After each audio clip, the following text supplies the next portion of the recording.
کہ ہندوستان نے یہ منصوبہ بندی کی ہوئی ہے. اس وقت جو علاقے میں یا خطے میں جو کشیدگی ہے وہ چین اور ہندوستان کے درمیان ہو، چین اور ہندوستان اور نیپال کے درمیان ہو، یا کشمیر میں جو صورتحال ہے، اس کا مرکزی کردار ہندوستان ہے. اور ہندوستان نے جارحانہ روش اختیار کی ہے اپنے ہمسایوں کے خلاف. کشمیریوں کے اوپر تو اس نے ظلم و استبداد کے پہاڑ ڈھا دیے ہیں، اور وہاں جا کے اس نے ایک مرتبہ ایسا مستقل قبضہ جمایا ہے کہ ان کی زمین ہی ان سے چھین رہا ہے، اور وہاں نسل کشی کا آغاز کر دیا ہے، منظم نسل کشی کا آغاز کر دیا ہے. تو جو اس میں کوئی حادثہ نہیں ہوا، کچھ بھی اتفاقیہ طور پر نہیں ہوا یہ ہے کہ ہندوستان نے جارحیت کی منصوبہ بندی کی ہے، اور اس نے بلکہ پاکستان کے خلاف نشانہ بھی باندھ لیا ہے، آزاد کشمیر پہ حملے کی دھمکی دی ہے.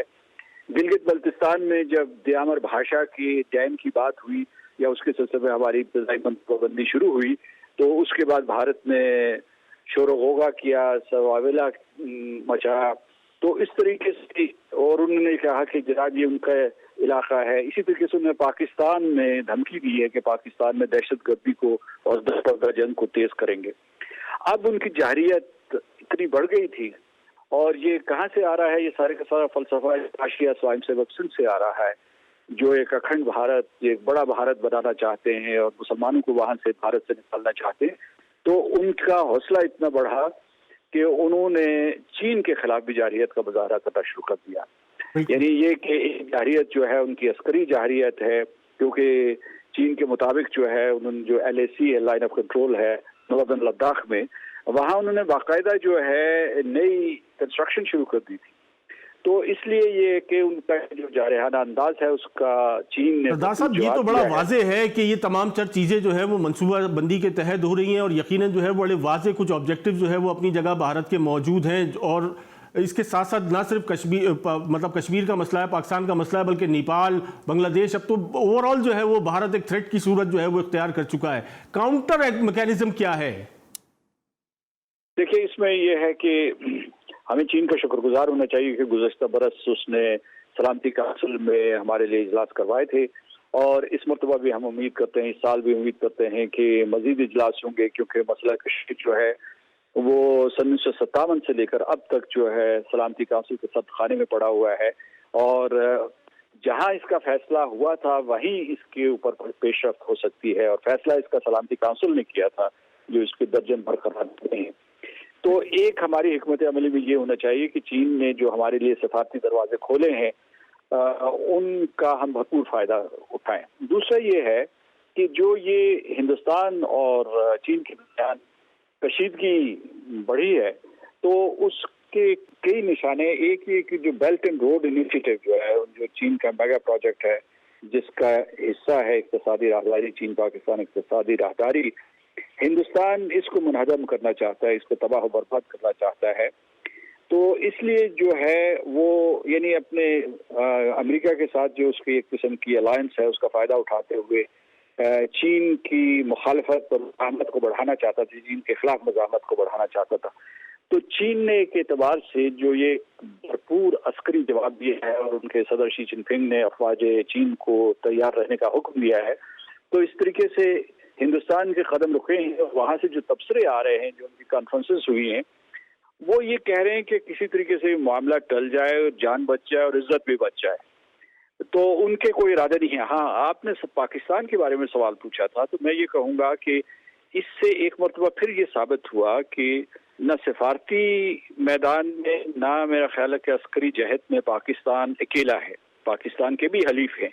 تو اس لیے ہندوستان جو اتنا زیادہ اس کے حوصلے بڑھ گئے تھے، اس میں کوئی تھوڑی بہت کمی آئے گی. جس طریقے سے وہ پاکستان کے خلاف جو ہے ہرزہ سرائی کرتا رہتا ہے، چین کے خلاف تو نہیں کی اس نے.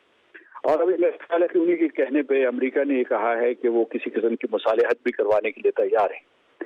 میرا خیال ہے کہ ہم دیکھیں گے کہ چین جو ہے ہندوستان سے مسترد کرتا ہے یا نہیں کرتا، کیونکہ اس نے کشمیر کے سلسلے میں جب صدر ٹرمپ نے کہا تھا کہ وہ ثالثی کا کردار دیں گے، تو ہندوستان نے اسے یکسر مسترد کر دیا تھا، کہ وہ ان کو دو طرفہ معاملات کہتا ہے. ہم نہیں مانتے کہ